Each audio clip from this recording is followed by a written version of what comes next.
da outra vez, o clima tava mais leve, porque, putz, cara, quando a gente tá falando de candidatura, especialmente uma campanha que é uma campanha meio bagunçada, como essa campanha que a gente tá vendo agora em Não, São Paulo. total. Então, assim, de fato, fica um clima um tanto mais tenso quando a gente vai falar sobre o que rolou. Especial, por exemplo, uma das coisas que eu não gostaria de te perguntar e que eu vou ter que te perguntar é: um cara com 67 anos saiu do ponto que ele tava pra ir dar na cara do Pablo Marçal, cara. E esse cara é tu. O que que tu sentiu ali na hora? Senti vontade de ter completado a façanha. Eu só me arrependi de não ter subido lá e enchido aquele cara de porrada. Tu ia arrumar um Porque, problemaço, pô. não, mas não me interessa a questão do problema. Né? É o seguinte, eu sempre respeitei as pessoas até o momento que eu sou desrespeitado. A partir do momento que você é desrespeitado, só que acho que o caso do Pablo Marçal vai além do desrespeito pessoal aos outros candidatos. Primeiro, o que ele faz de um enorme poder de decidir uma eleição, que é o debate extremamente democrático. Você vê nos Estados Unidos o nível dos debates. O nível que eu digo não precisa ser o nível de ataques ou de perguntas e respostas e tal, mas de pelo menos um respeito a uma coisa chamada democracia. Uhum. Aí apareceu um cara, eu fiquei assustado no primeiro debate que eu participei, eu não esperava que o debate fosse desse jeito, mas eu fiquei assustado quando de repente um cara começou a surtar. Eu achava que ele estava surtando, dizendo um monte de coisa, que aliás eu digo algumas delas na televisão, mas eu não achei que se aplicaria a um debate. Ali eu comecei a perceber que tinha alguma coisa diferente. Quando acabou o debate, eu estava chateado, porque tinha sido atrapalhado numa primeira resposta que dei, e fui atrapalhado. Quando você é atrapalhado numa primeira resposta, todas as outras de um bloco que só tem uma pergunta, você fica ferrado. Depois o outro bloco tem outra pergunta, depois tem outra pergunta, acabou o debate. Então você começou jogando mal, fez um gol contra, não é legal. Uhum. Aí aparece esse cara. Um dia depois do que ele tinha falado, as pessoas, para evitar que eu não tinha... As pessoas do meu entorno, para evitar de não me dizer que eu tinha ido mal, disseram sobre esse cara, mas você viu que cara maluco, você viu que cara completamente fora de qualquer preceito democrático e tal. Todo mundo começou a comentar esse cara. Eu falei, não sei. Eu não sei porque nós estamos vivendo uma eleição completamente atípica e diferente. Hoje, a internet, o virtual é importante. Eu não sei se o que esse cara falou ali é conversa de boteco ou conversa para fazer alguma coisa. Eu nunca ouvi falar de corte em televisão, a não ser Elise Matsunaga, que matou o marido e cortou várias vezes. Eu não sabia o que era corte.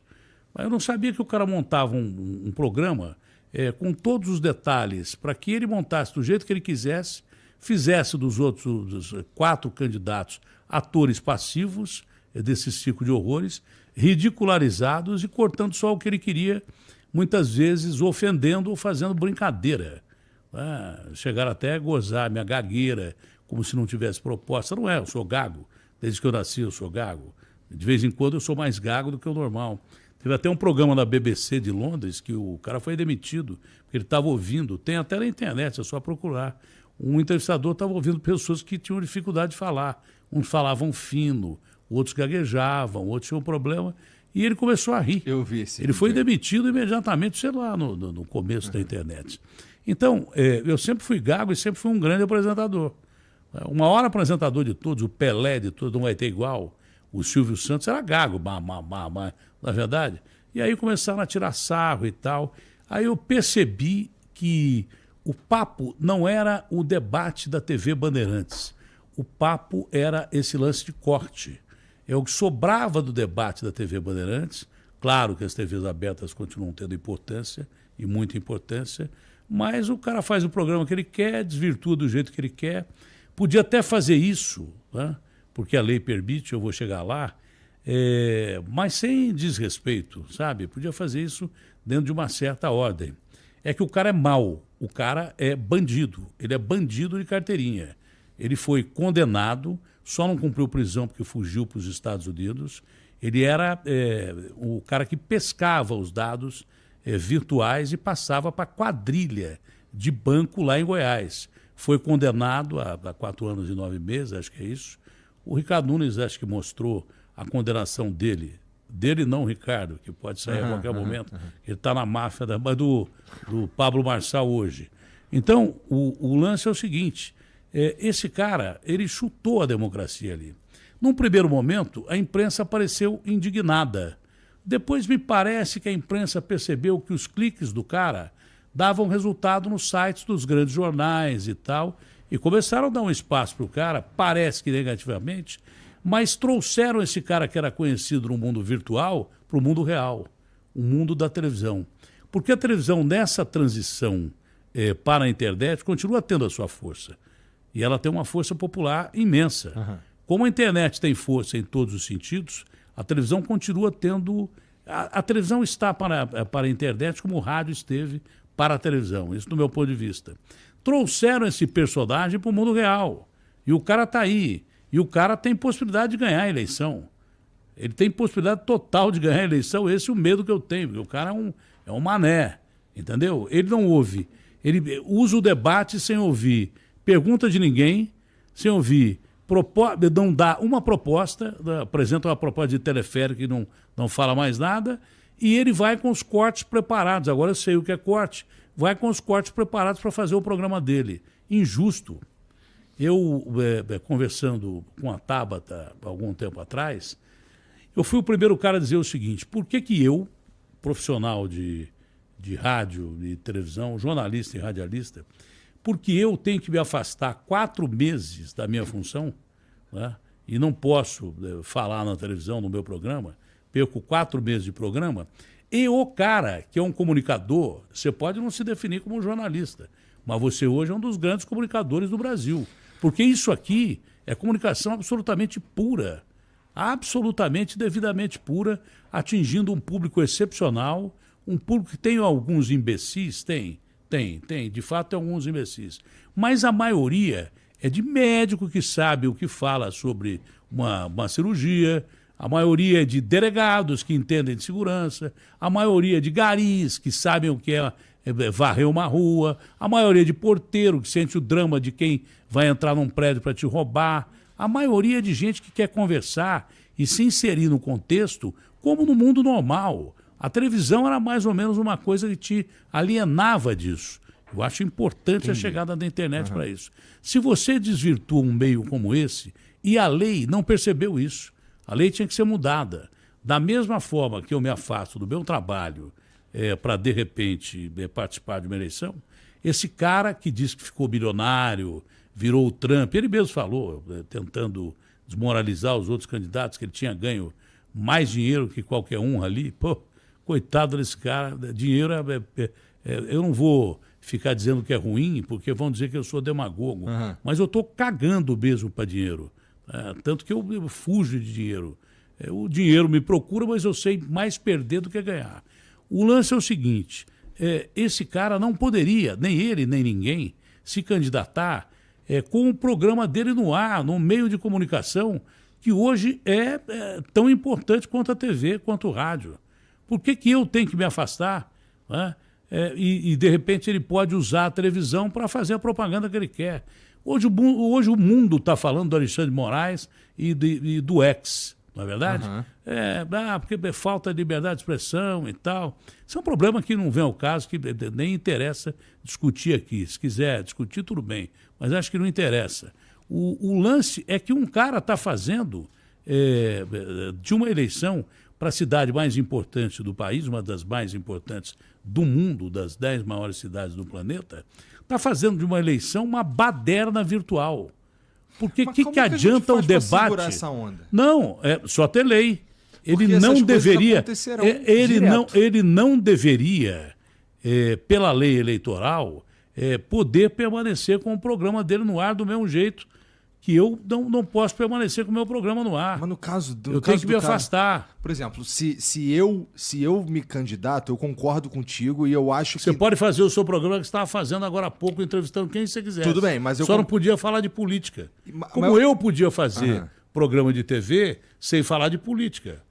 Essa é a minha modesta opinião. Porque eu deixei de ter a arma da comunicação, entrando nos locais que eu sempre entrei, E o cara usou exatamente na antítese do que a gente está falando, ao contrário do que a gente está falando.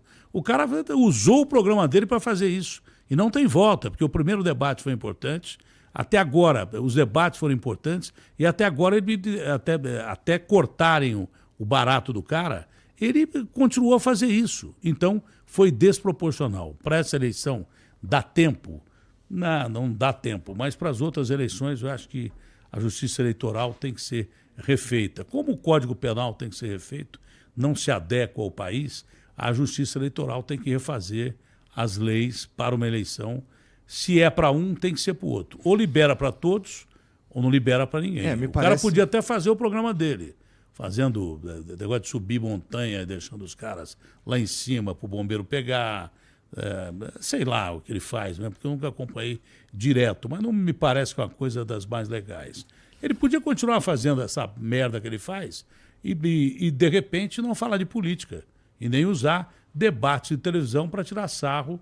Não é só nos candidatos, principalmente naquele que é, para mim, o principal objetivo de uma eleição. Não é partido e muito menos o candidato. O principal ator de uma eleição é o eleitor. Pois é. E nesse caso, nessas eleições, está um pouco bagunçado, está difícil de escolher no sentido de agora, por exemplo, tu, a Tabata, vocês estão vivendo numa situação que, putz, como é que tem o voto útil, tá ligado? Então, o voto útil... Tem o voto envergonhado. Ainda pode roubar, ainda pode retirar ainda mais intenções de voto. Cara, e aí tudo isso que está acontecendo nessas eleições aí alteraram, tenho certeza, completamente o que estava planejado lá há uns meses atrás. Eu tenho maqueteiros bons pra caramba. São considerados craques aí no nosso time de maqueteiros, entre os maqueteiros mesmo, eles se falam, são maqueteiros de primeira qualidade, mas é aquilo que eu falei, depende do candidato, cara. Eu achei que como comunicador de televisão eu fosse me adaptar a debates e arrebentar a boca no balão, ia deixar aqueles mané tudo de boca aberta e tal. Não é assim. Eu não me adaptei ao debate, não gosto de debate até agora. Até agora não me adaptei, mas não gosto. Você tem que falar em 1 minuto coisas seríssimas. Você tem que discutir em 1 minuto, fazer uma pergunta em 1 minuto, abordando temas sérios. Você tem que falar sobre Cracolândia numa resposta de 4 minutos. Como é que você vai falar sobre Cracolândia em 4 minutos se todos os prefeitos que entraram desde o surgimento da Cracolândia não conseguiram resolver o problema da Cracolândia? Então, sobre isso, vamos lá. Hoje eu estava conversando com o moleque no carro, a gente foi treinar para ficar mais forte. Sobre, cara, eu queria que São Paulo fosse exemplo pro resto do Brasil em alguma coisa. Em tudo pode ser. Pois pode ser num monte de coisa. Essa cidade tem um potencial... Porque é que mais tem problemas no mundo, do país, porque é a maior do país, porque é a mais rica do país. Só que se ela tem os piores problemas do país, ela tem também as melhores soluções. Você está certo. Então, e aí eu fiquei pensando, putz, quando a gente fala eu fico pensando no cara que não mora em São Paulo, qual é a primeira coisa que ele pensa quando fala em São Paulo? E aí tem uma galera aqui, o lado, vamos lá, copo meio cheio, pensa, oportunidade, trabalho, lá tem, é fácil você se colocar, tem muita coisa acontecendo e tudo mais. E o cara do copo meio vazio, tem Cracolândia, tem violência, tem PCC, tem não sei o que e tudo mais. Você vê ter o melhor e o pior dos dois mundos. Pois é. Então, aí, assim, uma das principais bandeiras do Datena, candidato à prefeitura de São Paulo, é a segurança pública. Né? Eu vi que já não é mais minha, de todo mundo. Tu teve na ADPESP, se eu não me engano, recentemente, falar com os caras da polícia. Cara, o que está sendo mais especial nessa campanha, porque os caras ficam me pentelhando que eu não gosto de andar. Tem que fazer caminhada, com a velha política, você tem que fazer caminhadas e tal. E não é questão de não gostar de andar. Eu não sinto as 2 pernas há muito tempo por causa de diabetes. Então, eu fico limitado para caminhar. Mas eu acho que você caminhando 100, 200 metros, conversando com pessoas, você tem as melhores sacadas. O que melhor aconteceu nessa campanha até agora, os caras ficam me perguntando de plano de governo, orçamento, dinheiro, quanto é que eu vou gastar. Como é que você pode falar quanto você vai gastar se você não sabe quanto esse prefeito vai gastar para se eleger? Ele está fazendo uma campanha de candidato a presidente dos Estados Unidos. O Boulos, 44 milhões. Ele, 27 milhões. A Tabata, 14 milhões. Eu, 3 milhões. Você entendeu? E não quero mais. Ah, o Datena, vamos fazer uma festa com uns bacana aí para arrecadar. O cacete, eu não vou pedir dinheiro para ninguém. E eu já não dependo de ninguém mesmo, que não tem nenhum partido comigo. Cidadania está com um pé lá e outro cá. Quanto o Ricardo Nunes gastou com emendas e cargos para ter 12 partidos da coligação dele? E ainda queria o nosso. Você entendeu? Então, eu não tenho rabo preso com ninguém, eu sou uma página em branco para discutir, inclusive, uma coisa que o Brasil precisa, que é reforma política. Você imaginou, de repente, um cara ser eleito em São Paulo sem apoio nenhum da Câmara? Você imaginou? Ah, mas aí entra no terreno da governabilidade, você não vai governar. Não, não vou governar, mas é plebiscito na rua. O que nós vamos apresentar, a Prefeitura vai apresentar, esse projeto aos senhores vereadores. Tá? Que eu tenha um vereador, 2, 3. Vamos apresentar esse projeto à Câmara. É um projeto de interesse social. A Câmara não vai aprovar porque ela quer o quê? Quer emenda e quer cargo. Não vai ter. Mas não vai ter mesmo. Eu não vou dar dinheiro e nem cargo para ninguém aprovar nada. Ah, mas aí os caras não vão aprovar. Pô, eu saio na televisão, compro espaço de televisão se precisar, com dinheiro público, que isso é interesse do público. Falo assim, olha, esse projeto queria dar a você melhores condições de não ter enchente aí na Zona Leste.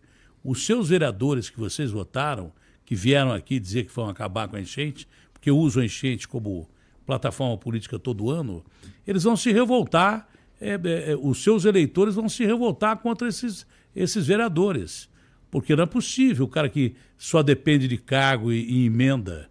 Outra coisa, não vai ter cargo comissionado em subprefeitura. Subprefeituras são 32 e são importantes pra caramba. Eles botam lá cargo comissionado de quem eles querem. Não, o subprefeito vai ter que ser da região e, de preferência, talvez até com uma eleição para ver quem é o cara para representar a subprefeitura, que é o cara que nasceu ali, que é o cara que sofreu ali, que é o cara que sabe dos problemas da subprefeitura ali dentro. Não é um cara que caiu de paraquedas porque ganhou o cargo de um vereador. Isso pode provocar uma revolução num sistema que não está funcionando mais no Brasil. A democracia não está sendo plena no Brasil. Por quê? Até o Lula, o presidente da República, é refém do Lira, é refém do Pacheco, é refém do Congresso. Porque se ele vai lá com um projeto que é de interesse do povo e os caras, não, eu quero cargo, eu quero ministério, quero dinheiro, quero emenda, senão não tem papo. Então, São Paulo tem grandes soluções, essa pode ser uma dessas. Ah, Datena, mas os caras vão te empichar. Foda-se.